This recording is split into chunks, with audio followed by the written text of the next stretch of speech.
Good afternoon, everybody. I'll call this recommending committee meeting of August 19th, 2008 to order. Are we in compliance with the open meeting law? Yes. This meeting has been posted in various locations throughout the city.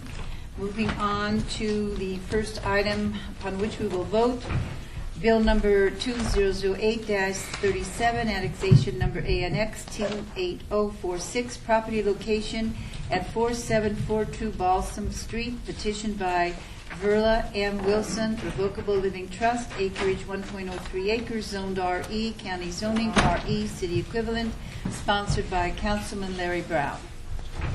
Yes, this is a routine one parcel request. Recommend approval. Do we have any additions from staff or from anybody in the audience? Any comments? Anybody want to speak? Then I'll turn to our esteemed Councilman Ricky Barlow. I would like to move for due pass. He moves for due pass. All in favor? Aye. The motion passes. The next item on the agenda is Bill number 2008-38, annexation number ANX 28048, property location at and adjacent to 6991 West Red Coach Avenue, petitioned by Scott Ashleyan, good Armenian name, acreage 3.72 acres, zoned RE, county zoning RE, city equivalent, sponsored by Councilman Larry Brown. Yes, committee, this is also a single parcel request, although it includes quite a bit of right-of-way on US 95 that always comes in as part of annexation, but it's all in order and recommend approval. Do we have any more additional comments from staff? Any comments from the public? Then we move to Mr. Barlow. I would like to move for due pass. He moves for due pass. All in favor? Aye. Aye. Motion passes. Go to the next item on the agenda. Exempts from the city's noise regulations certain events within the downtown entertainment overlay district, proposed by Scott D. Adams, Director of Business Development, who will now take the microphone. Scott Adams, Director of the Office of Business Development. This is a very simple amendment to the existing city noise ordinance. It simply adds to those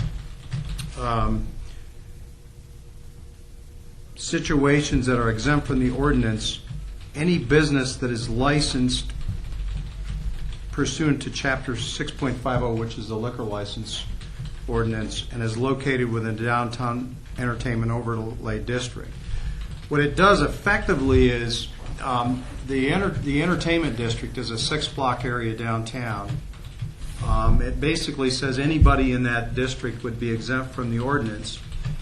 And we have a situation where right now, if a business in that district wants to conduct an event that's outdoors, they have to file a special event permit, and it means they have to file it way in advance, generally 3 or 4 months in advance, in order to plan those kinds of events in.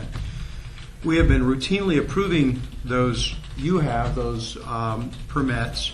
One particular group that's been doing that frequently is the Beauty Bar, and in working with the Fremont East District owners, we really confected this provision to simply make them exempt from the provisions of the noise ordinance. What we've done here on the map is show you the district and then show you 500, 1,000, 1,500, and 2,000 foot distances from the district.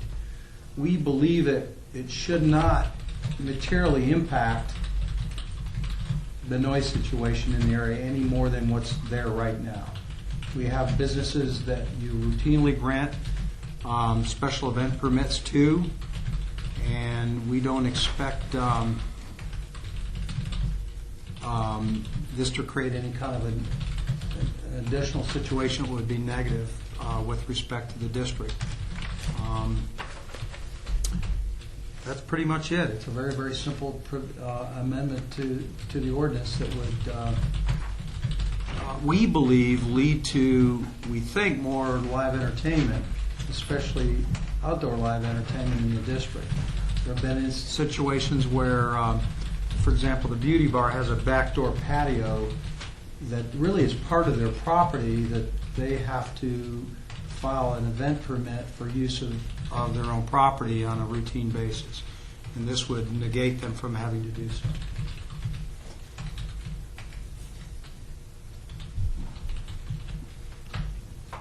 Any other comments? Anybody in the audience wish to make a comment on this? Anybody from the public? Do you wish to make a comment? Yes, thank you. I thought so. Mr. Adams, as it relates to I'm not sure if it was a business or a resident that complained about the noise, who I believe live within the parameters in which they will be exempt. Where are we in relation to those conversations? Dave Bratcher, redevelopment officer, City of Las Vegas. The beauty bar had an event, and a resident of the Johnny Carson Hotel filed a complaint with business license on, I believe it's July 17th of this year. At that point, we already had the ordinance in process. Bree Blumstein from the beauty bar actually met with the applicant, or the complainant, and resolved that between those two parties. And since then, there's been no complaints for the events they've held since that date. So what was the resolution? Or the compromise? Bree, you want to explain? Please. Please state your name for the record. Bree Blumstein, General Manager of Beauty Bar Las Vegas. I met with the gentleman and I explained at Entertainment District we do pull event permits whenever possible.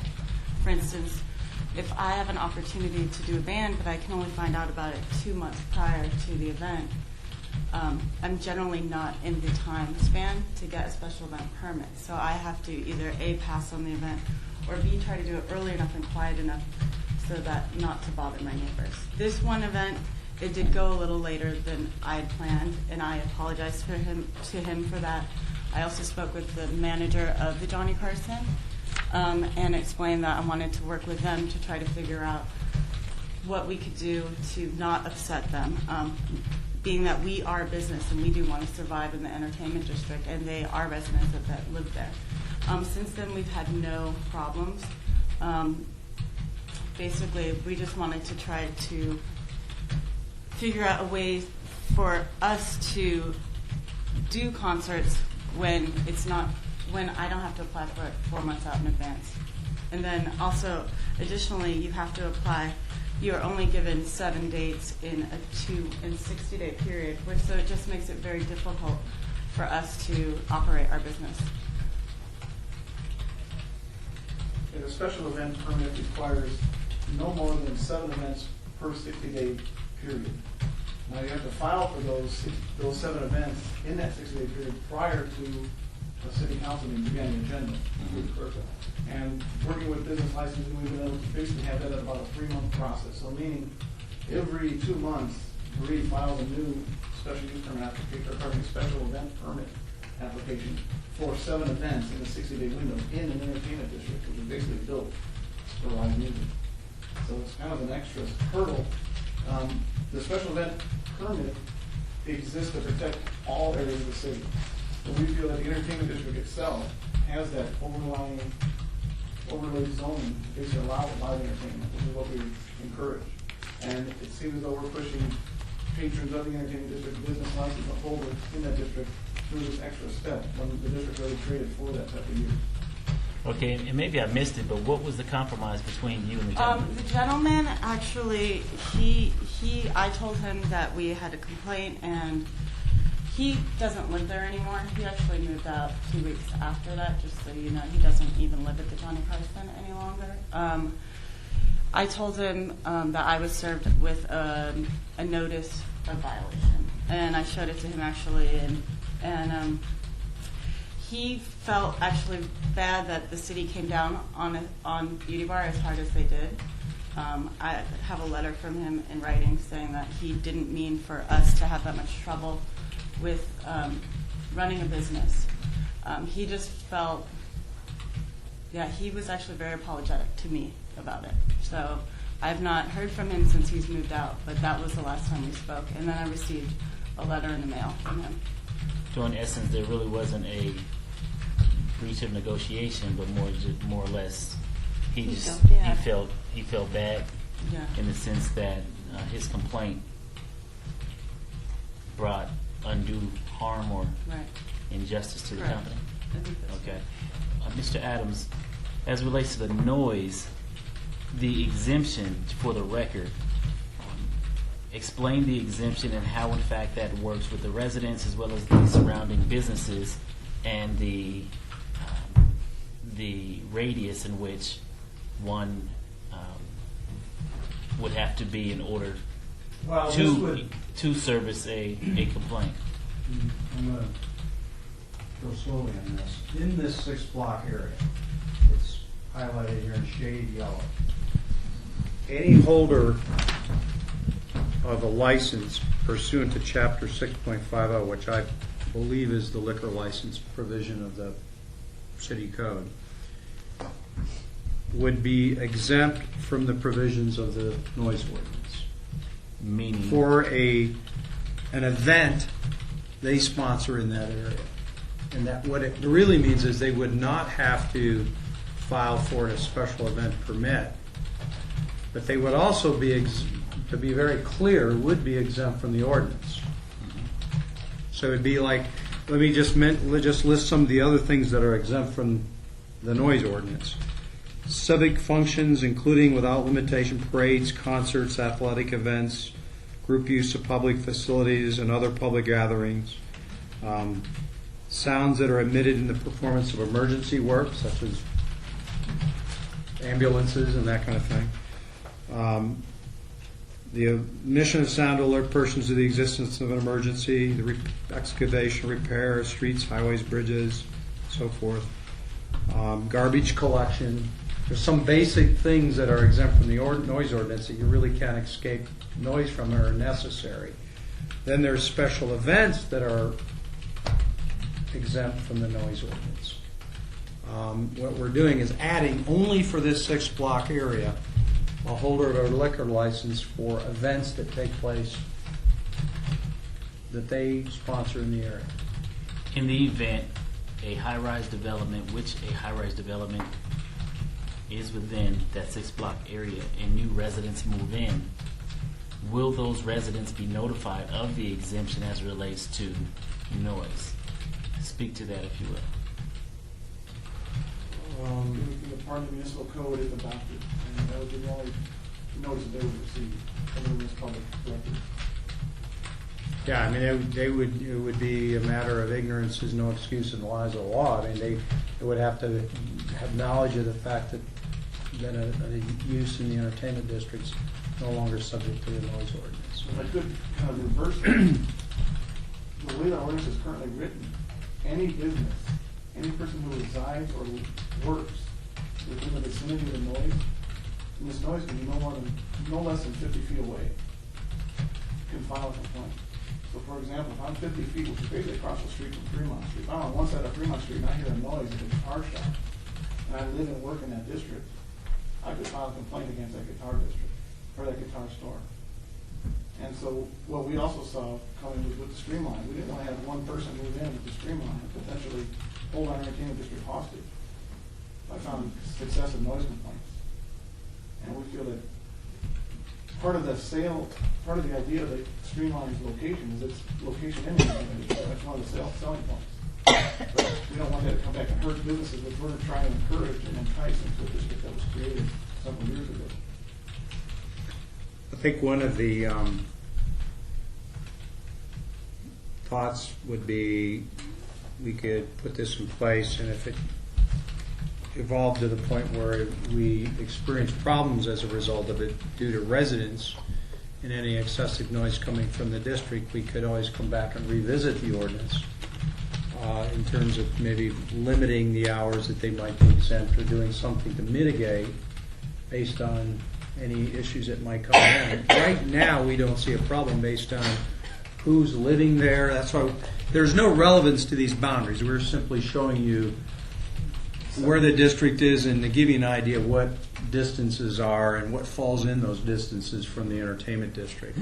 But clearly, if down the road we impose this and it became an issue, we could come back, amend the ordinance to further restrict how that exemption works in terms of maybe hours and distances and things that will allow both the district and residents to coexist.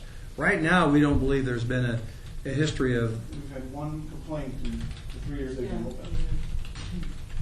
What are the current hours now as it relates to the noise?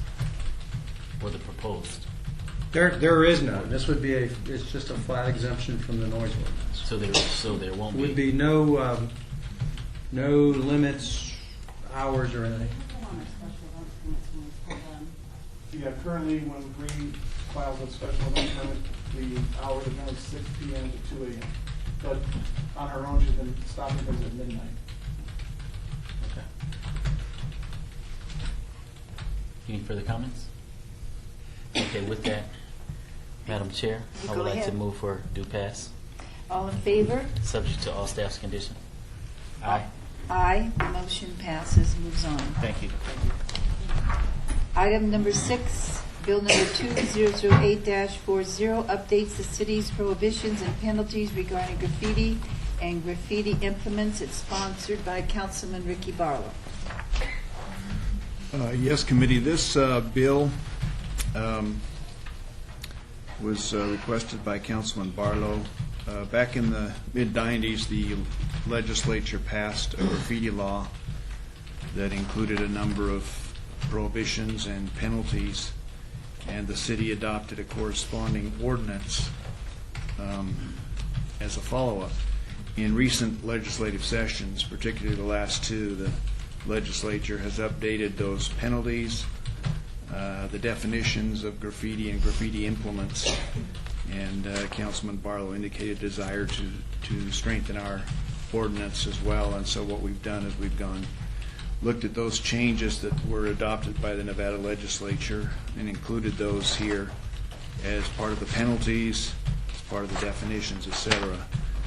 There was some discussion in the media that some of these penalties were beyond the scope, and they simply are the same ones that are in state law.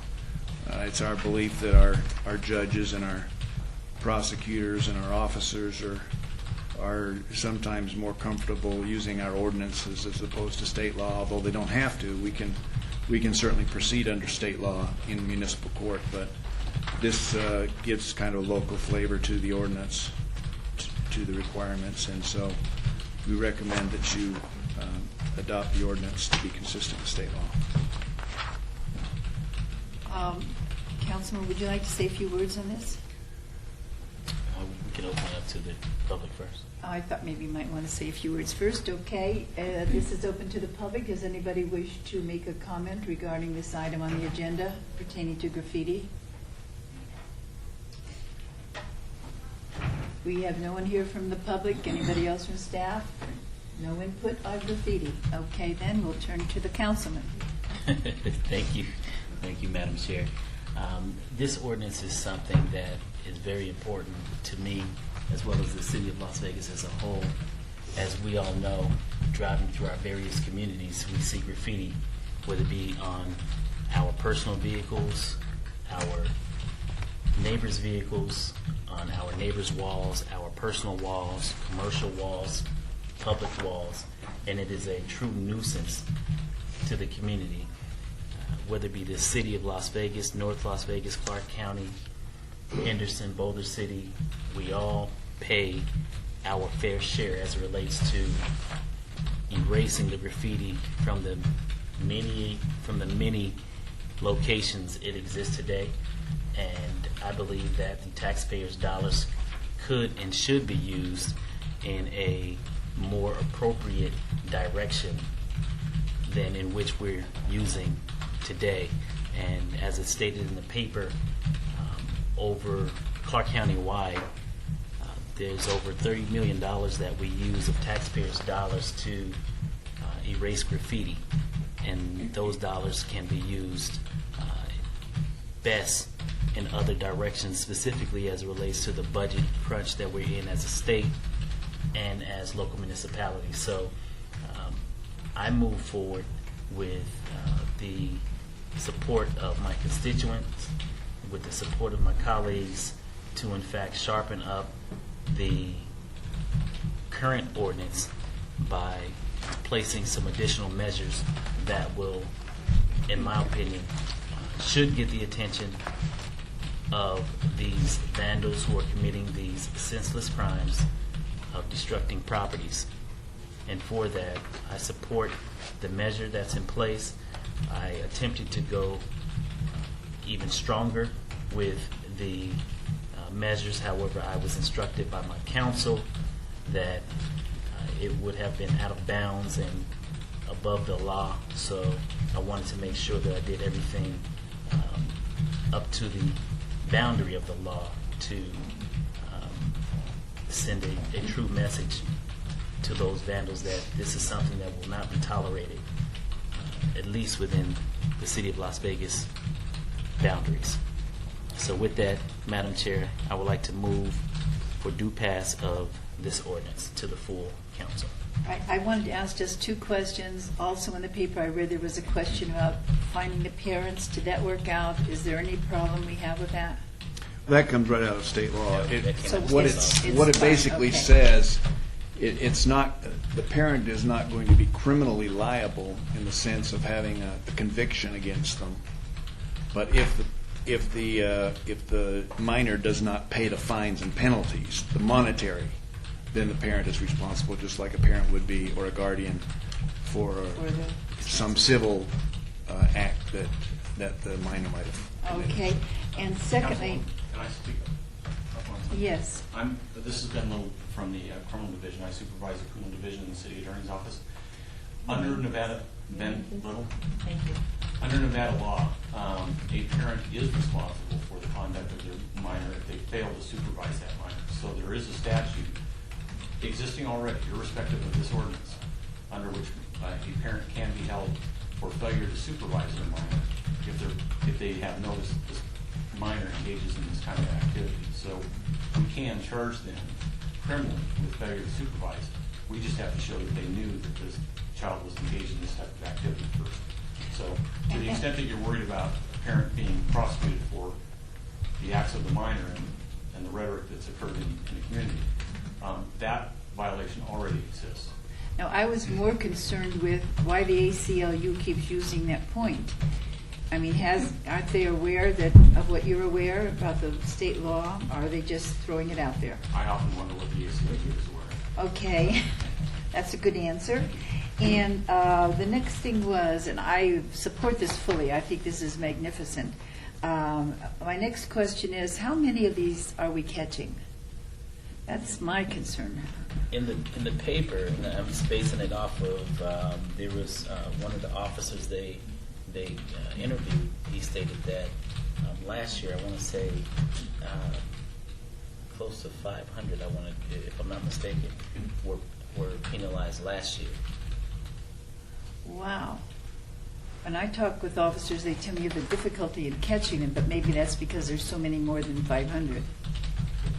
Quite a number are juveniles. This has been with the city attorney's office. Quite a number are juveniles, and therefore our office doesn't prosecute them. We have probably about 10 cases a year from our experience. Metro has one officer, Detective Black, that's primarily responsible for this type of activity, and he's training his fellow officers and trying to urge them to pay more attention to that. And to some degree, he's succeeding, but they could always use more staff dedicated to it. But as far as our criminal division, we have maybe 10 cases a year so far. Okay.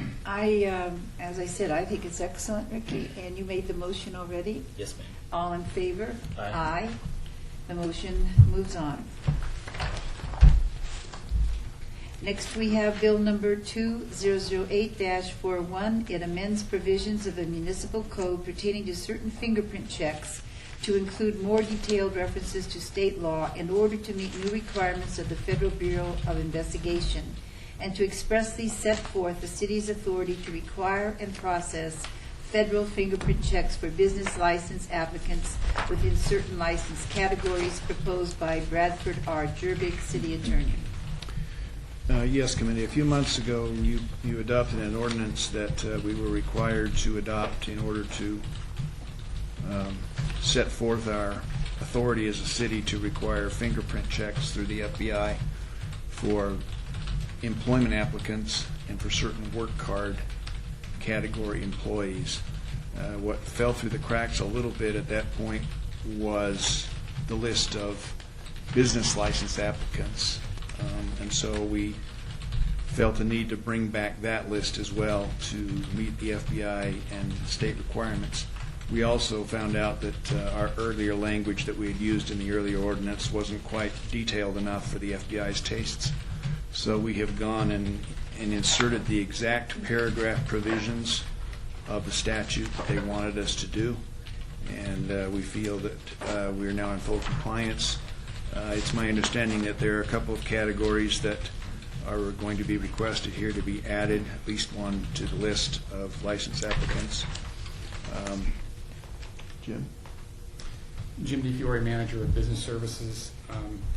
I certainly support the additional types of licenses that will be requiring a FBI fingerprinting background check on the applicants or the principals for these types of licenses. What I failed to include during the drafting of this proposed ordinance change was reflexology, which we have an abundance of problems that are occurring due to the fact that we have out-of-state licensees coming in. And in lieu of our recent activity with the wedding industry, I would like to also include as a First Amendment wedding chapel licensees for the First Amendment to this particular bill. Otherwise, I think we've covered all of the concerns that we have here in our city license classifications for these types of privileged licenses. Do we have anybody else from staff who wishes to speak? Anybody from the public who wishes to speak? Move for you. Yes, Mr. DeFiore, will those additions be before the council should this item move forward? As I understand it, a First Amendment could be provided to the council tomorrow with those two classifications, the reflexology and the wedding chapels. That would be heard by the city council tomorrow. Maybe Mr. Steve can elaborate a little bit. Yes, I don't know if we'll have a written version tomorrow, but we'll certainly make a verbal presentation that if you recommend a First Amendment today, that's what you did, and that you recommended, if you do, adding wedding chapels and reflexology as well. So it was just those two, not three?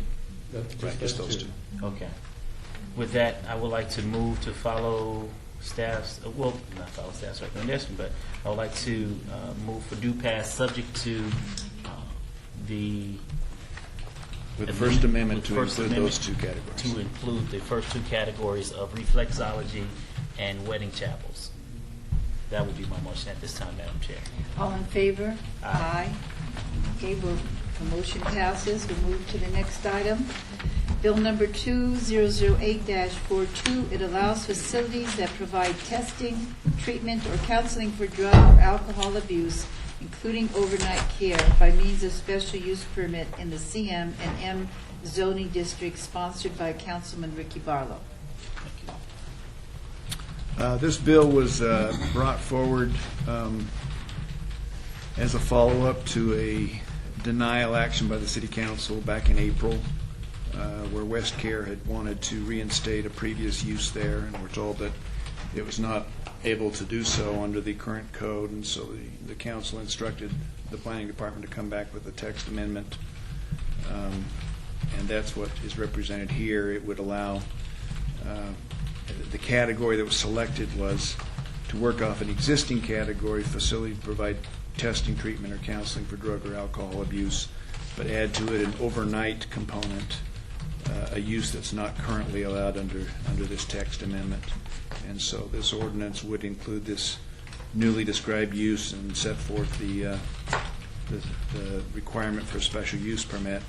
And anybody who wanted to come forward with propose that type of use in either the CM or the M zoning districts would be required to apply for a special use permit and then come forward before the council for approval or denial. Do we have anybody else from staff who wishes to speak? Anybody from the public who wishes to speak?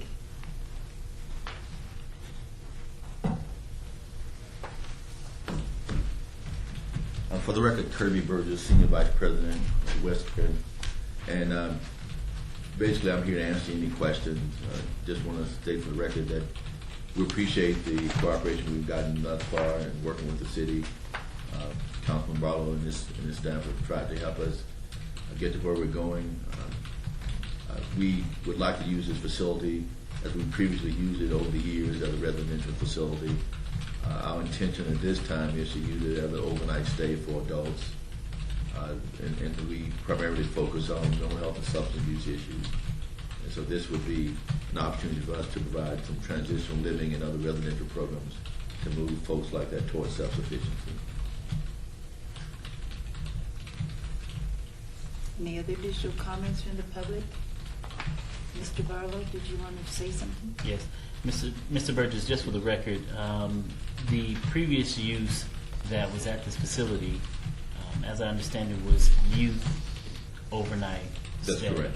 Yes, sir, that's correct. And what you're looking for now is to do adult overnight stay. Yes, sir, that's correct. Over the years, we had previously used it for youth. Since that time, the youth are housed at different locations out on our Rancho campus. And at this time, we'd like to use it for adults, primarily adult males. Okay.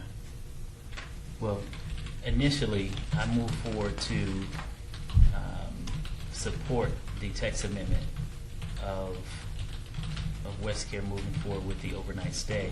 I do support the drug and alcohol counseling that currently exists.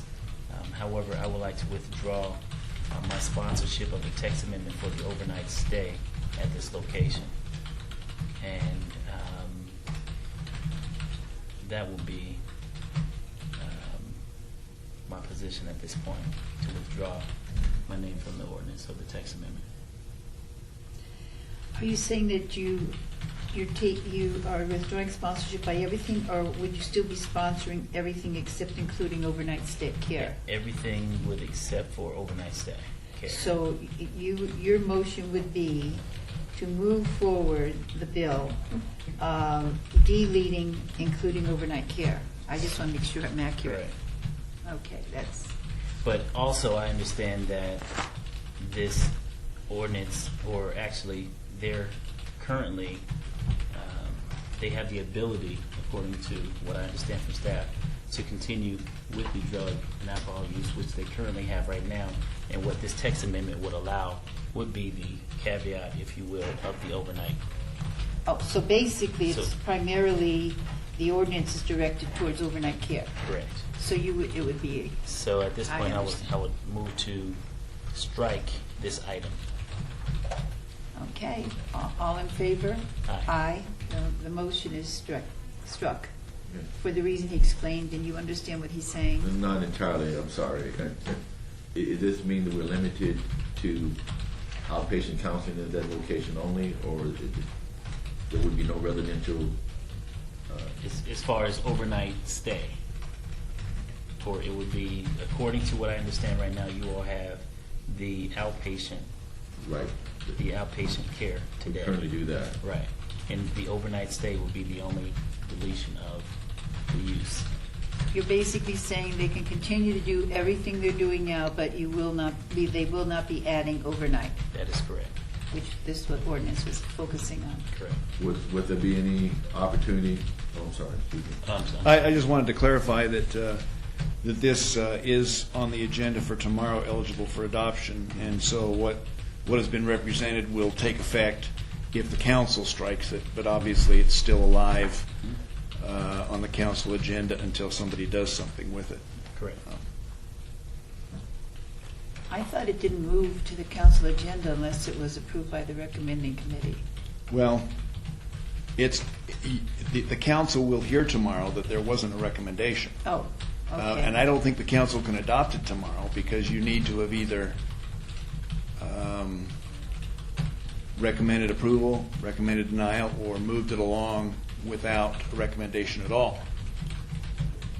But what I'm saying is, even though the council may not take action tomorrow, it's still on the agenda. The committee can't remove it from the agenda, so somebody will have to do something with it tomorrow. The options tomorrow would probably be strike or hold in abeyance with direction for I the see. committee to hear it again. But, yeah, I just wanted to make sure that that Mr. Burgess understood that today's action is not the final word. Correct. The action tomorrow would be the final word, but the recommendation from this committee would be to strike. That's my understanding, if we vote approval. Or can we move to strikes? We just move not to pass on? The motion today was to strike from your agenda. I suppose you could also include with that a motion to recommend to the council that they strike it from their agenda as well. But right now, your motion was to just strike it from your agenda, which kind of puts it in limbo until tomorrow. No, my motion was to move to strike it from our agenda as a recommendation for council To strike it. to strike. Okay, that's fine. All right. You understand what he's saying? I think I do. In other words, you're striking it from tomorrow's agenda as well. The recommendation to recommendation. strike. Recommendation. The recommendation for tomorrow would be to strike. May I? Go ahead. Certainly. Okay. I respectfully request that if you could hold this in abeyance and we could answer any questions Councilman Barlow has or staff has, we'd be glad to do so. Given the current format that you're sending forward, this severely handcuffs us in terms of our ability to provide service to people who need it. The thing is, Councilman Barlow is sponsoring this, I understand. and so if he feels it should be struck, he could feel, you could obey it. It's whatever he is recommending here. You could obey it or you could strike it, but it would be his recommendation. Correct. And I would respect that. So I- Absolutely, and I respect whatever this committee decides. I just thought I'd add an additional request. Thank you. All right, thank you. So you want to leave it the way it is? Yes, ma'am. Okay, then all in favor? I think Aye. we did that. Aye. Okay. Then we move on to the following item, our last item, and that is citizens' participation. If there's anybody here who would like to make comments, I would be glad to hear your comments. If not, the meeting is adjourned.